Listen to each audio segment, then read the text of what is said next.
राहुल गांधी जी, प्रियंका गांधी जी, उमर अब्दुल्ला जी, महबूबा मुफ्ती जी, D राजा जी, सुनीति श्रीवास्तव अभी यहाँ पे आ रहे हैं। मैं तहे दिल से स्वागत करती हूँ और पहले रिक्वेस्ट करती हूँ undertaken such a great missionary yatra in order to uphold the core values of our country, the core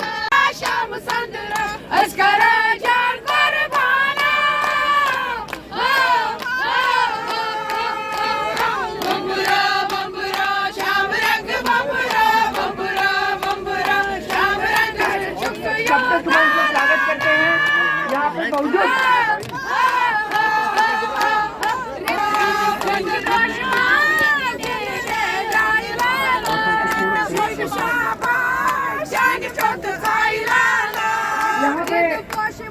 मौजूद राहुल गांधी जी, प्रियंका गांधी जी, उमर अब्दुल्ला जी, महबूबा मुफ्ती जी, डी राजा जी,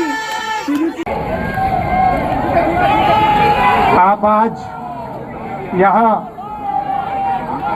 बर्फ में खड़े हैं,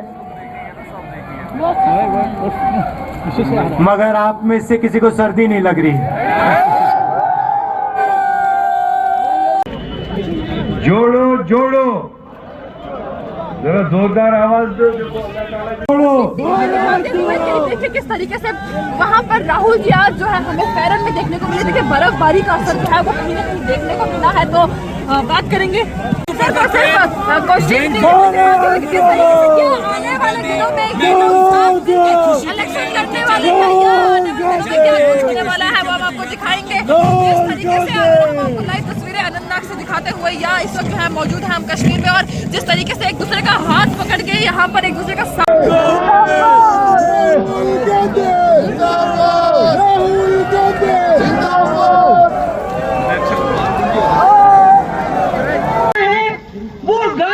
हमें वापस करेंगे और जम्मू कश्मीर ही नहीं बल्कि पूरे मुल्क का किसी और को प्रूव करना वहाँ में स्टेटमेंट चल रही है। पूरे गांधी जी ने भी कहा था कि मुझे जम्मू कश्मीर से रोशनी की किरण नजर आई और आज पूरे मुल्क को राहुल गांधी बहुत बढ़िया भाई, बहुत बढ़िया। ये लो ये लो, आप सबका शर्ट नहीं देना पड़ेगा, महंगा है। और एक बार फिर से मैं आप सबको यहाँ खुशामदीद कहना चाहती हूँ। Thank you so much.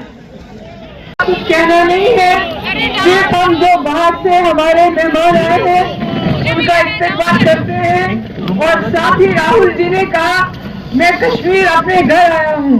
Rahul ji आपका घर है, वो गांधी जी हमें वापस करेंगे और जम्मू कश्मीर ही नहीं बल्कि पूरे मुल्क का किसी और को प्रूव करना वहाँ में स्टेटमेंट चल रही है। पूरे गांधी जी ने भी कहा था कि मुझे जम्मू कश्मीर से रोशनी की किरण नजर आई और आज पूरे मुल्क को राहुल गांधी बहुत बढ़िया भाई, बहुत बढ़िया। ये लो आप सबका शर्ट नहीं देना पड़ेगा, महंगा है। और एक बार फिर से मैं आप सबको यहाँ खुशामदीद कहना चाहती हूँ। Thank you so much. ये वाकई एक बहुत ही कामयाब यात्रा रही है। इस यात्रा की इस मुल्क को बहुत अशद जरूरत थी। क्या है? एक कोशिश की गई है कि पूरी दुनिया को ये तासुर दिया जाए कि इस मुल्क में सिर्फ एक सोच है और वो सोच है संघ परस्त, संघ परिवार वाले, फिरका परस्त सोच। इस यात्रा ने ये साबित किया है कि हाँ, इस मुल्क में वो है जो बीजेपी को पसंद करते हैं, लेकिन इस मुल्क में वो भी लोग हैं जो बीजेपी को छोड़ के एक नई सियासत चाहते हैं, एक अलग सोच चाहते हैं, जो भाईचारा चाहते हैं, जो अमन से रहना चाहते हैं, जो एक दूसरे के साथ प्यार और मोहब्बत के साथ रहना चाहते हैं, जो सोच जो है, जो चीज बीजेपी इस मुल्क को दे नहीं सकती। महबूबा जी ने सही कहा, आज महात्मा गांधी जी शहीद हो गए थे।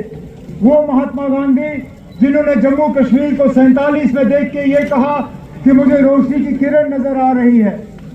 इस यात्रा ने शायद पूरे हिंदुस्तान में दोबारा एक रोशनी की किरण जो है वो जिंदा की है। मैं राहुल आपसे गुजारिश करना चाहता हूं, आपके ये यात्रा ने साउथ इंडिया को नॉर्थ इंडिया से जरूर मिलाया है। आपने उत्तर भारत को दक्षिण भारत से मिलाया है। शायद अब वक्त आया है आप इसके बाद, क्योंकि अब आप शायद सोच रहे होंगे कि अब आप क्या करोगे। लगातार सितंबर से आप चलते आए हो, मैं जानता हूँ थोड़ा सा तो आपको आराम का वक्त मिलना चाहिए, लेकिन मेरी आपसे मोहतबाना गुजारिश है, इसके बाद आप पूर्व और पश्चिम भारत को भी इसी तरह एक भारत जोड़ो यात्रा के तहत मिलाइए। हमें इस यात्रा में थोड़ा सा आपके साथ चलने का वक्त मिला है। बहुत हिस्सा है भारत का पूर्व और पश्चिम के दरमियान जो मैंने नहीं देखा है। अगर आप पूर्व और पश्चिम के दरमियान चलोगे तो इंशाल्लाह मेरी भी कोशिश रहेगी कि कुछ अरसा उसमें मैं आपके साथ चलूं और हम एक भाईचारे और प्यार और मोहब्बत का पैगाम जो है एक साथ लाके चलेंगे। मैं एक बार फिर आपको इस कामयाब यात्रा पे मुबारकबाद पेश करता हूं और इस बात पे भी कि आप श्रीनगर बर्फ लाए। हम बहुत अरसे से इस बर्फ का इंतजार करते आए हैं। ये बर्फ एक बहुत नेक शगुन है। इस बर्फ में हमारी बेहतरी है। आज ये प्रोग्राम बेशक बर्फ के तहत थोड़ा उथल पुथल हुआ, लेकिन इस बर्फ ने हमारी जिंदगी में एक रोशनी लाई है, जिसके लिए हम आपको भी शुक्रिया करते हैं। बहुत बहुत शुक्रिया। यहाँ पे उपस्थित तमाम नेता, दूसरी पार्टियों से भी जो नेता आए हैं उन सबको भी और राहुल जी को बहुत बहुत स्वागत और मेरी बधाई। GoPro थोड़ा नीचे रखो, आप इसको थोड़ा नीचे रखो। मेरे भाई शायद सितंबर से 4 या 5 महीनों से पैदल कन्याकुमारी से लेकर यहाँ तक चलने निकले थे। शुरू में मैंने भी सोचा कि बहुत लंबी यात्रा है, कैसे जाएगी, कैसे होगा, लोग स्वागत करेंगे, क्या होगा। लेकिन जहाँ जहाँ गए, कन्याकुमारी से लेकर यहाँ श्रीनगर तक, जहाँ जहाँ गए तो लोग बाहर आए। किस लिए आए? किस लिए आए? भारत जोड़ने के लिए, भारत जोड़ने के लिए। क्योंकि इस देश जो हर एक हिंदुस्तानी के दिल में आज भी है। मैं कश्मीर की जनता, जम्मू की जनता का धन्यवाद देना चाहती हूँ कि आपने खुले दिल से हमारा स्वागत किया। जब मेरे भाई कश्मीर की तरफ आ रहे थे तो उन्होंने एक मैसेज भेजा हमें, मुझे और मेरी माँ को। उन्होंने कहा कि मुझे एक अजीब सी यहाँ खड़े होते हुए गर्व महसूस हो रहा है कि कांग्रेस पार्टी ने एक ऐसी यात्रा की जिसकी ओर पूरा देश देख रहा है और पूरे देश ने जिसका समर्थन किया। आज जो राजनीति देश में चल रही है, यहाँ खड़े होकर मैं कह सकती हूँ उस राजनीति से देश की भलाई नहीं हो सकती। जो राजनीति बांटती है, तोड़ती है, वो देश का नुकसान करती है।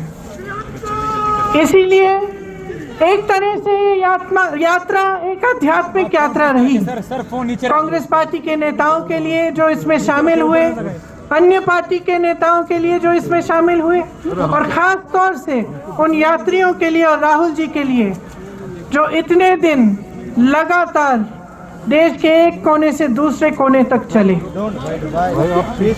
हम सबका कर्तव्य है कि जिस आधार पे ये देश बना, जिस सत्य, अहिंसा और प्रेम के आधार पर इस देश की नींव डली, उसे हम बचा कर रखें, उसे हम बुलंद करें।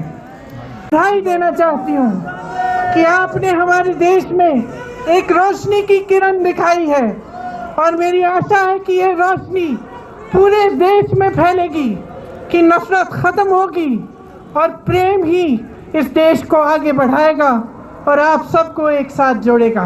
बहुत बहुत धन्यवाद। जय हिंद। आप आज यहाँ बर्फ में खड़े हैं।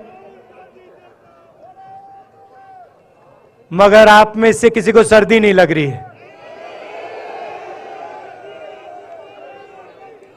आप बारिश में खड़े हुए, कोई भीगा नहीं।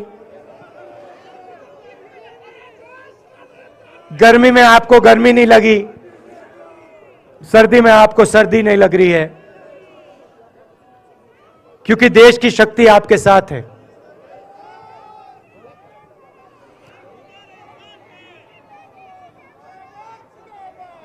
प्रियंका की बात मैं सुन रहा था। प्रियंका ने कहा मेरे मैसेज के बारे में, प्रियंका ने कहा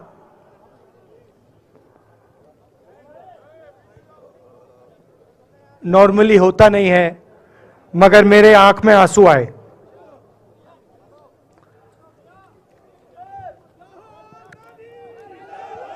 क्योंकि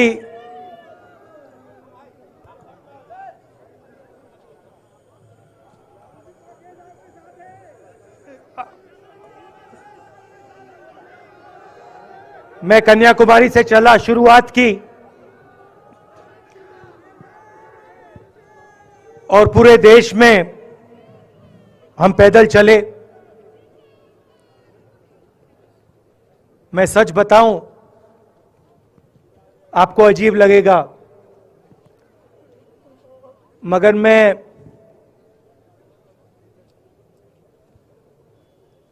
बहुत सालों के लिए हर रोज 8-10 किलोमीटर दौड़ता हूं। तो मैंने सोचा था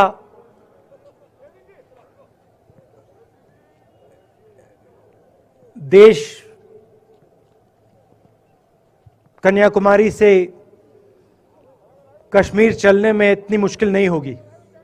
मेरे दिल में था कि आसान होगा, फिजिकली मेरे लिए ये मुश्किल काम,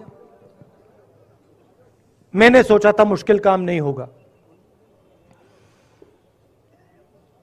शायद मैं काफी वर्जिश करता हूं, थोड़ा सा अहंकार आ गया, जैसे आ जाता है।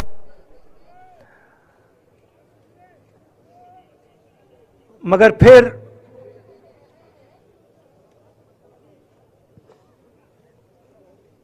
बात बदल गई। जब मैं छोटा था,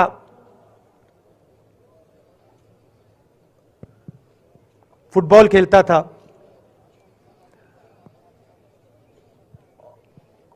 और कॉलेज में जब मैं फुटबॉल खेल रहा था, एक बार मुझे बहुत जोरों से घुटने में इंजरी हुई थी।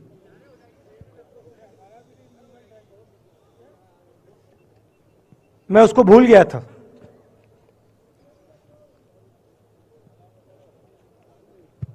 घुटने में दर्द नहीं होता था, भूल गया था उसको,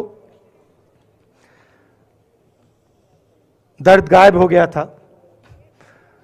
मगर कन्याकुमारी से 5-7 दिन बाद घुटने में प्रॉब्लम आई, और जबरदस्त प्रॉब्लम आई। पूरा अहंकार उतर गया, और मैं सोचने लगा क्या मैं ये जो 3500 किलोमीटर हैं, क्या मैं इनको चल पाऊंगा या नहीं। तो जो मैंने सोचा था आसान काम होगा, वो काफी मुश्किल हो गया। मगर फिर मैंने किसी ना किसी तरीके से ये काम पूरा कर दिया। बहुत कुछ सीखने को मिला, बहुत कुछ सीखने को मिला। मैं आपको बोलूं तो दर्द सहना पड़ा काफी, मगर सह लिया। रास्ते में एक दिन मुझे दर्द हो रहा था, काफी दर्द हो रहा था, और मैं सोच रहा था अब 6-7 घंटे और चलने हैं। और उस दिन मुझे लग रहा था कि आज मुश्किल है, और एक छोटी सी बच्ची आई, दौड़ती हुई आई मेरे पास और मुझे कहती है कि मैंने तुम्हारे लिए कुछ लिखा है, मगर तुम अभी मत पढ़ो, इसको बाद में पढ़ना।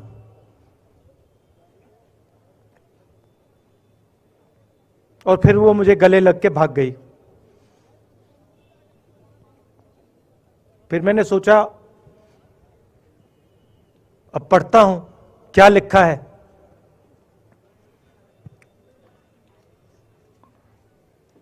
तो उसने लिखा था कि मुझे दिख रहा है कि आपके घुटने में दर्द है, क्योंकि आप जब उस पैर पे वजन डालते हो तो आपके चेहरे पे दिखता है कि दर्द है। मगर मैं आपको बताना चाहती हूं कि मैं आपके साथ कन्याकुमारी नहीं चल सकती हूं, क्योंकि मेरे माता पिता नहीं चलने दे रहे हैं, मगर मैं दिल में आपके साथ, आपके साइड में चल रही हूं, क्योंकि मैं जानती हूं कि आप अपने लिए नहीं चल रहे हो, आप मेरे लिए चल रहे हो और आप मेरे भविष्य के लिए चल रहे हो।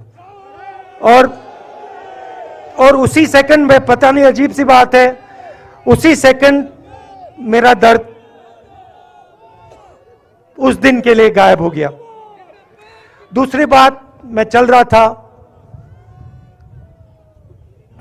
था और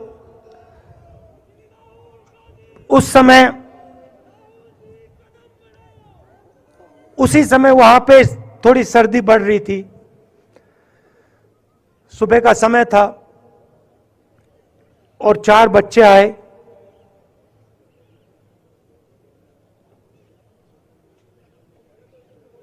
पता नहीं कहना चाहिए या नहीं।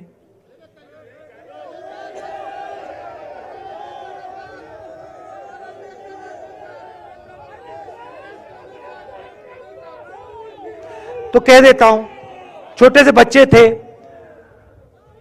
भिखारी थे, भीख मांगते थे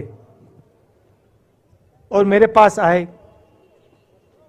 कपड़े नहीं थे, मैंने देखा, शायद मजदूरी भी करते थे तो थोड़ी मट्टी थी उन पे। खैर मैं ये चीजें देखता नहीं हूं, तो मैं उनके साथ गले लगा, घुटनों पे गया, ऐसे उनको पकड़ा मैंने, क्योंकि मैं उनकी लेवल पे रहना चाहता था। और फिर, नहीं सुनिए, मैं ये बात कहना नहीं चाह रहा था मगर कह दूंगा। तो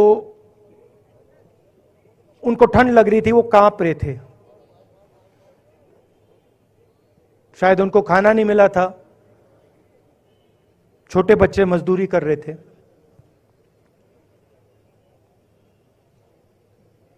तो मैंने सोचा कि अब अगर ये स्वेटर नहीं पहनते हैं, अगर ये जैकेट नहीं पहन रहे हैं, तो मुझे भी नहीं पहनना चाहिए। मगर मैं झिझका क्यों आपको बताना चाहता हूं, मैं झिझका क्यों आपको बताना चाहता हूं। जब मैंने ये खत्म किया, मैं चल रहा था, तो हमारे साथ एक व्यक्ति थे, उन्होंने मेरे कान में बोला, राहुल जी, ये बच्चे गंदे हैं, इनके पास आपको ऐसे जाना नहीं चाहिए। तो मैंने उनसे कहा, वो आपसे और मुझसे दोनों से साफ हैं।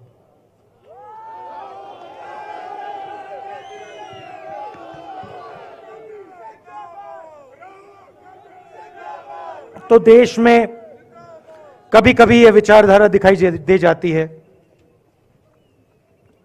दूसरी बात आपको बता देता हूं, शायद लोगों को अच्छी ना लगे।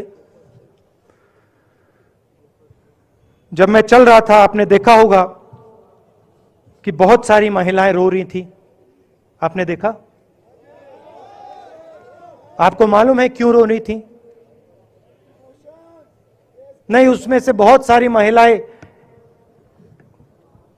इमोशनल थी, मुझसे मिलकर रो रही थी, मगर उसमें बहुत सारी ऐसी भी महिलाएं थी जिन्होंने मुझे बोला कि उनके साथ बलात्कार हुआ है, उनको किसी ने मोलेस्ट किया है, उनके किसी रिश्तेदार ने उनको मोलेस्ट किया है।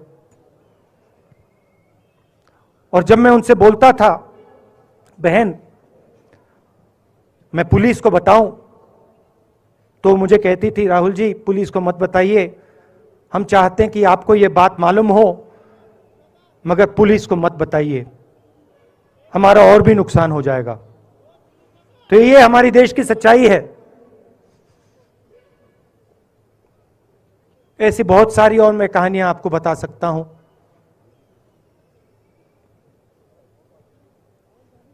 तो फिर मैं कश्मीर की ओर आ रहा था और मैं सोच रहा था कि इसी रास्ते पे मैं नीचे से ऊपर जा रहा हूं। मैं सोच रहा था कि इसी रास्ते से सालों पहले मेरे रिश्तेदार नीचे से ऊपर आए, सॉरी ऊपर से नीचे आए, कश्मीर से इलाहाबाद गंगा की ओर गए। और मुझे ऐसा लग रहा था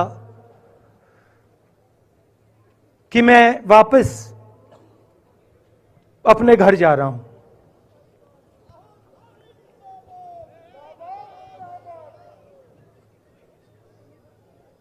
घर मेरे लिए,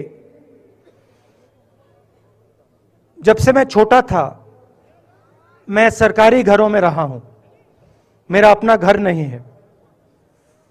तो मेरे लिए घर, जिसको जो स्ट्रक्चर होता है उसको मैंने कभी घर नहीं माना।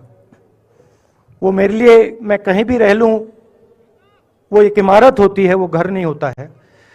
घर मेरे लिए एक सोच है,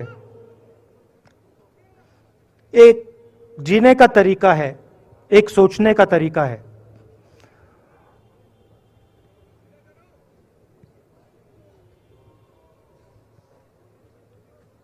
और यहां पे जिस चीज को आप कश्मीरियत कहते हो, उसको मैं अपना घर मानता हूं। अब ये कश्मीरियत है क्या? ये जो शिव जी की सोच है एक तरफ, और थोड़ी सी गहराई में जाएंगे तो उसको शून्यता कहा जा सकता है। अपने आप पर,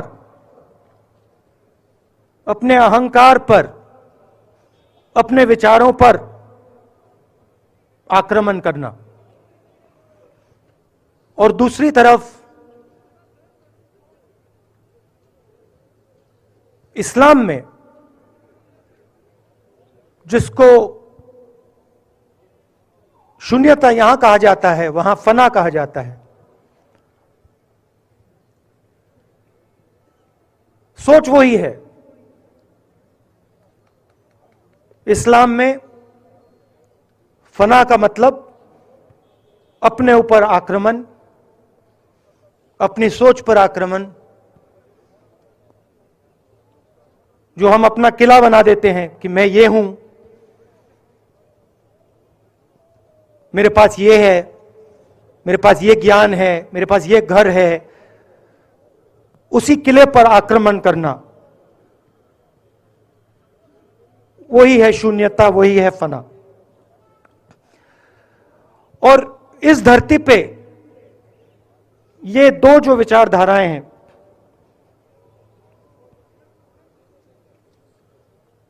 इनका एक बहुत गहरा रिश्ता है और ये सालों से रिश्ता है। जिसको हम कश्मीरियत कहते हैं। यही सोच बाकी स्टेट्स में भी है। गांधी जी वैष्णव जनतों की बात करते थे, जिसको हम यहां शून्यता फना कहते हैं, उसको गुजरात में वैष्णव जनतो कहा जाता है।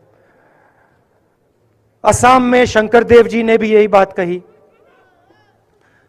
कर्नाटक से हमारे यहां जो लोग आए हैं वहां बसवा जी ने यह बात कही। केरल में नारायण गुरु ने ये बात की। महाराष्ट्र ने ज्योतिबा फुले जी ने यह बात की। और यहां इसको हम कश्मीरियत कहते हैं। लोगों को जोड़ना और दूसरों पर आक्रमण नहीं करना, अपने आप पर आक्रमण करना, अपनी कमी देखना।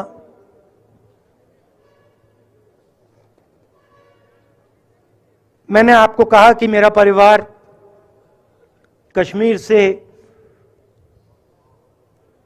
गंगा की ओर गया था। इलाहाबाद संगम के बिल्कुल किनारे वहां पास में हमारा घर है।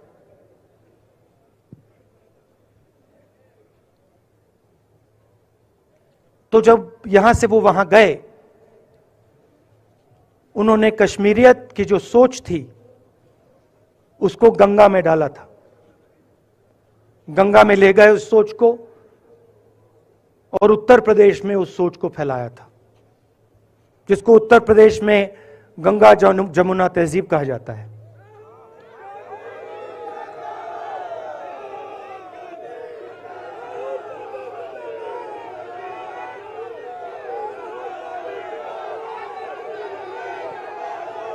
तो उन्होंने, मेरे परिवार ने छोटा सा काम, कोई बड़ा काम नहीं किया। जो आपने उनको सिखाया, जो जम्मू कश्मीर के लोगों ने उनको सिखाया, लद्दाख के लोगों ने सिखाया, क्योंकि उसमें बौद्ध धर्म भी है, उनके पास भी वही सोच, शून्यता की सोच उधर भी है। वो उसको ले गए और उस विचारधारा को, सोच को गंगा में उन्होंने रखा। तो मैं ये सोच रहा था, जब यहां आ रहा था, पैदल चल रहा था, और मुझे सिक्योरिटी वालों ने कहा था कि देखिए, आप पूरे हिंदुस्तान में चल सकते हो, जम्मू में भी चल सकते हो, मगर आखिरी जो 4 दिन हैं कश्मीर में, आपको गाड़ी से जाना चाहिए।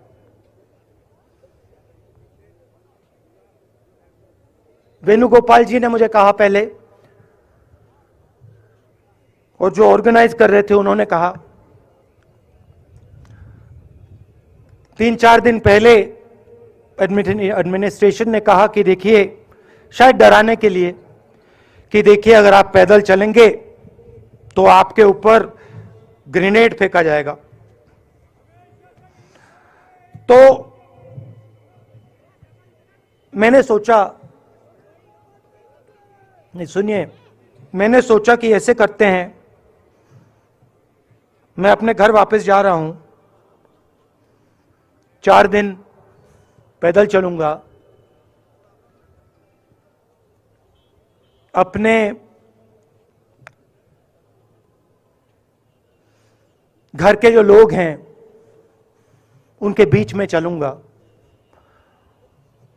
और मैंने सोचा कि जो मुझसे नफरत करते हैं उनको क्यों ना मैं एक मौका दूं कि मेरी सफेद शर्ट का रंग बदल दें, लाल कर दें।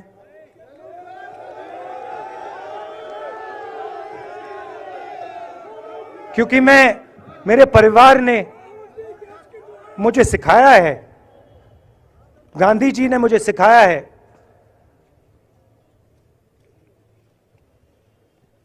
कि अगर जीना है तो डरे बिना जीना है, नहीं तो जीना नहीं है।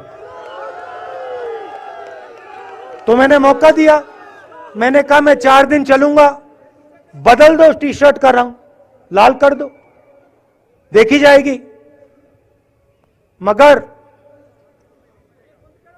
जो मैंने सोचा था वही हुआ।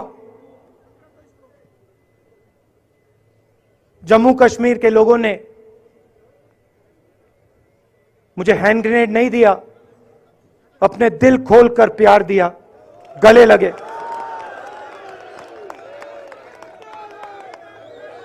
और मुझे बहुत खुशी हुई कि उन सब ने मुझे अपना माना और प्यार से बच्चों ने, बुजुर्गों ने आंसुओं से मेरा यहां स्वागत किया। मैं अब जम्मू कश्मीर के लोगों से और जो यहां हमारे सेना के लोग काम करते हैं, सीआरपीएफ के लोग काम करते हैं, उनको मैं कुछ कहना चाहता हूं। सबको, जम्मू कश्मीर के युवाओं को, बच्चों को, माताओं को, सबको, सीआरपीएफ के, बीएसएफ के, आर्मी के जवानों को, उनके परिवारों को, उनके बच्चों को मैं कहना चाहता हूं, देखिए मैं हिंसा को समझता हूं, मैंने हिंसा सही है, देखी है। जो हिंसा नहीं सहता है, जिसने हिंसा नहीं देखी है, उसे यह बात समझ नहीं आएगी।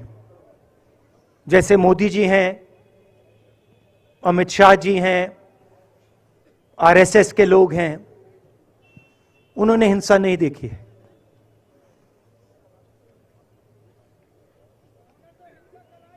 डरते हैं, नहीं डरते हैं, देखिए डरते हैं। यहां पे हम 4 दिन पैदल चले, मैं आपको गारंटी देके कह सकता हूं कि बीजेपी का कोई नेता ऐसे नहीं चल सकता है। और इसलिए नहीं क्योंकि जम्मू कश्मीर के लोग, इसलिए नहीं क्योंकि जम्मू कश्मीर के लोग उनको चलने नहीं देंगे, इसलिए क्योंकि वो डरते हैं। खैर, मैं अपने जम्मू कश्मीर के लोगों को, युवाओं को, बुजुर्गों को और आर्मी के लोगों को, सीआरपीएफ, बीएसएफ लोगों को थोड़ा सा बताना चाहता हूं। देखिए, मैं जब 14 साल का था, स्कूल में था, सुबह ज्योग्राफी की क्लास में था, मैं पढ़ रहा था, सामने बैठा था और मेरी एक टीचर आई, अंदर आई और उसने कहा, राहुल तुम्हें प्रिंसिपल बुला रहा है। मैं बदमाश था, बहुत बदमाश था जब छोटा था। बहन से पूछ सकते हो क्या क्या करता था मैं, अभी भी करता हूं।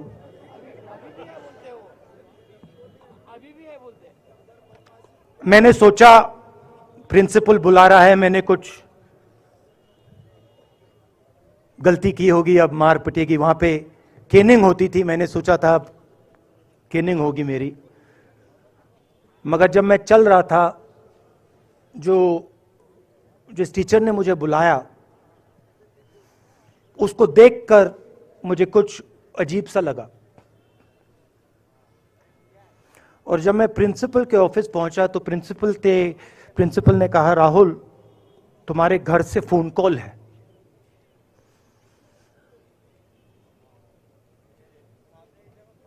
और जब मैंने उसके शब्द सुने, मुझे पता लग गया कुछ गलत हो गया है। मेरे पैर कांपे और मैंने जैसे फोन अपने कान पे लगाया तो मेरे माँ के साथ एक औरत काम करती है, वो चिल्ला रही थी, राहुल दादी को गोली मार दी, दादी को गोली मार दी, दादी को गोली मार दी। 14 साल का था।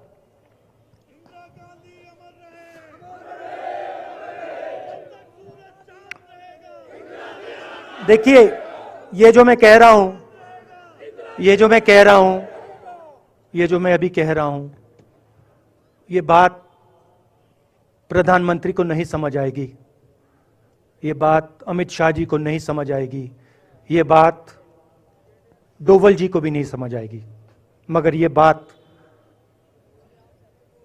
कश्मीर के लोगों को समझ आएगी, ये बात सीआरपीएफ के लोगों को समझ आएगी, ये बात आर्मी के लोगों को समझ आएगी, उनके परिवारों को समझ आएगी।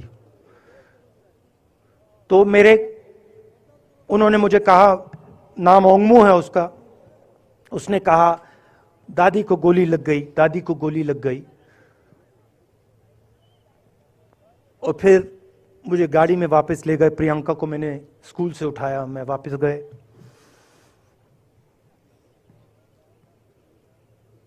और फिर मैंने वो जगह देखी जहां मेरी दादी का खून था।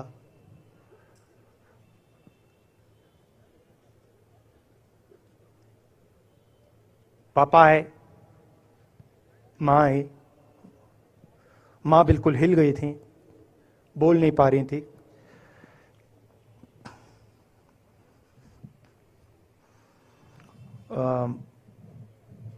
हाँ,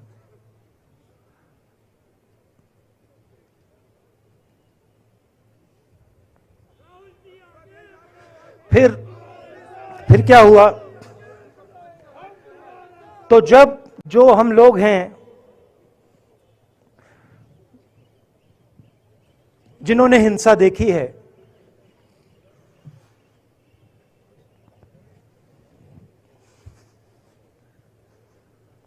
ये जो है ना, ये इसको हम बिल्कुल दूसरी तरीके से देखते हैं।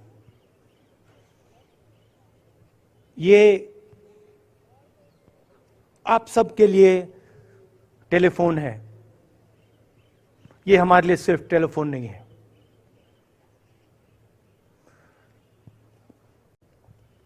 उसके बाद 6-7 साल बाद मैं अमेरिका में था और फिर से टेलीफोन आया। 21 में टेलीफोन आया। जैसे बहुत सारे, जैसे जो पुलवामा में हमारे सैनिक मरे थे, उनके घर टेलीफोन आया होगा, हजारों कश्मीरी लोगों के घर टेलीफोन आया होगा, सेना के परिवारों को टेलीफोन आया होगा, वैसा ही टेलीफोन आया। पिता के एक दोस्त थे, उन्होंने मुझे फोन किया और कहा, राहुल बुरी खबर है। मैंने उनसे कहा, मैं जानता हूं, पापा मर गए। कहते हैं हाँ। मैंने कहा धन्यवाद, फोन रख दिया। तो मेरा कहना है जो हिंसा करवाता है, जैसे मोदी जी हैं, अमित शाह जी हैं, अजीत डोवल जी हैं, आरएसएस के लोग हैं, वो इस बात को समझ नहीं सकते हैं, वो दर्द को समझ नहीं सकते हैं। हम समझ सकते हैं। पुलवामा के जो सैनिक थे, उनके बच्चों के दिल में क्या हुआ मैं जानता हूं। मेरे दिल में वही हुआ है जो यहां पे कश्मीर में लोग मरते हैं, उनके दिल में क्या होता है। जब फोन कॉल आता है क्या लगता है, वो मैं समझता हूं, मेरी बहन समझती है। तो कल किसी जर्नलिस्ट ने मुझसे पूछा, यात्रा का क्या लक्ष्य है।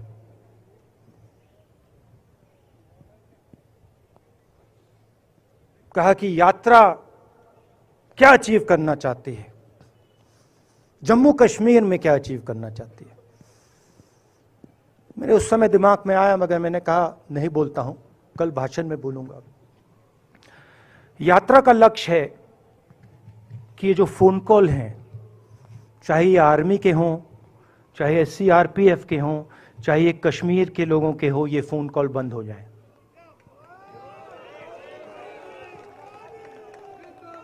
कि ये फोन कॉल किसी बच्चे को, किसी मां को, किसी बेटे को ना लेना पड़े।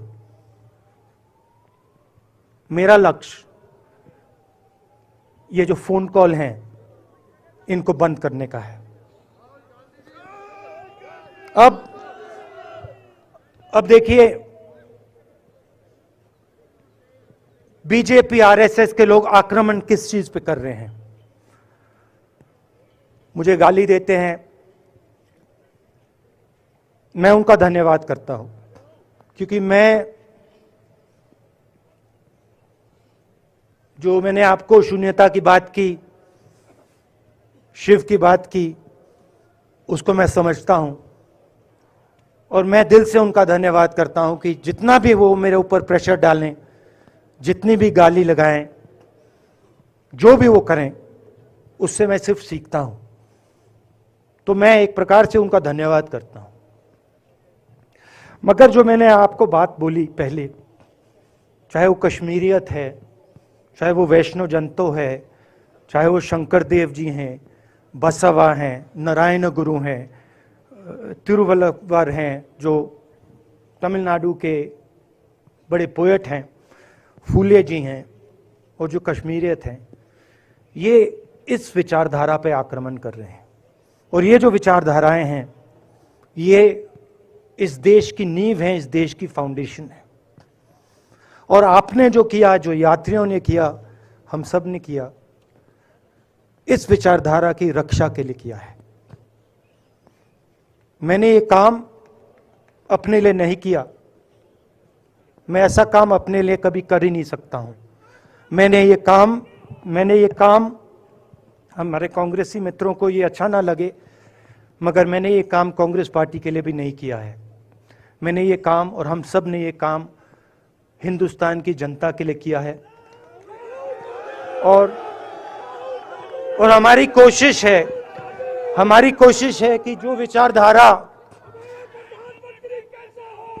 विचारधारा इस देश की नींव को तोड़ने की कोशिश कर रही है, जो विचारधारा इस देश की नींव को तोड़ने की कोशिश कर रही है, उसके खिलाफ हम खड़े हों, मिलकर खड़े हों, नफरत से नहीं, क्योंकि वो हमारा तरीका नहीं है, मोहब्बत से खड़े हों। मैं जानता हूं कि अगर हम मोहब्बत से खड़े होंगे, प्यार से बात रखेंगे, तो हमें सफलता मिलेगी। और उनकी जो विचारधारा है, उसको हम सिर्फ हराएंगे नहीं, मगर उस विचारधारा को हम उनके दिलों से निकाल देंगे। तो आपने, देश की जनता ने हमारा समर्थन किया। हमारी कोशिश है कि हमें, बीजेपी ने एक जीने का तरीका, राजनीतिक तरीका दिखाया है। हमारी कोशिश है कि हम एक और तरीका, जो हिंदुस्तान का तरीका है, मोहब्बत का तरीका है, वो हम देश को दिखाएं। हम देश को याद दिलाएं कि हिंदुस्तान मोहब्बत का देश है, इज्जत का देश है, भाईचारे का देश। तो हमने जो कहा था, छोटा सा कदम लिया है, बड़ा कदम नहीं है। नफरत के बाजार में मोहब्बत की दुकान खोलने की कोशिश की। धन्यवाद, जय हिंद। और जो आपको कश्मीर के लोगों का, जम्मू के लोगों का, हर तबके के, हर रंगो नस्ल के, गुजर पहाड़ी, हर नस्ल का दिल जीता, आज जम्मू कश्मीर के लोग आपके ऊपर जान छिड़कने को तैयार है, आपके ऊपर प्यार बरसने को तैयार है। आपने प्यार बांटा और आपको इंशाल्लाह प्यार मिला लाखों की तादाद से। आपको लोगों ने यहाँ पे स्वागत किया। इंशाल्लाह जो ये मिशन आपका है इसको हम आगे बढ़ाएंगे और बीजेपी को जड़ से मिटाएंगे, हिंदुस्तान में भी मिटाएंगे और कश्मीर में भी मिटाएंगे। इन्हीं अल्फाज से मैं इजाजत दूंगा और अपने ऑल इंडिया कांग्रेस के प्रेसिडेंट मल्लिकार्जुन खड़गे जी को रिक्वेस्ट करता हूं कि वो इस दाइश में आके अपना भाषण दे। शुक्रिया, खुदा हाफिज, धन्यवाद, जय हिंद, जय भारत। मल्लिकार्जुन खड़गे साहब, इस बर्फ में और आवाज गूंजनी चाहिए। मल्लिकार्जुन खड़गे साहब।